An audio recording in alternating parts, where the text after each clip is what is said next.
हमारे कमरे में पत्तियों की महक ने सिगरेट के रक्स करते धुएं से मिलकर अजीब माहौल कर दिया है।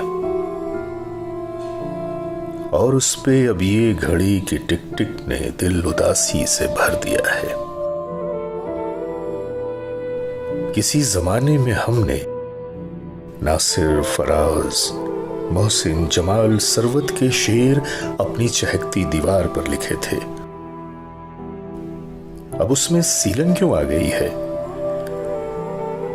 हमारा बिस्तर के जिसमें कोई शिकन नहीं है, उसी पे कब से वो दाएं जानिब मैं बाएं जानिब, न जाने कब से दराज हैं हम।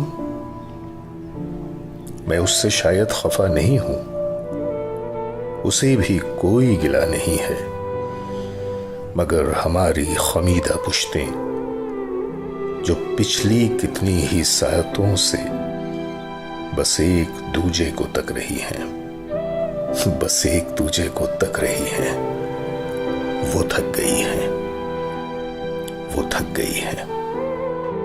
वीडियो देखने का शुक्रिया।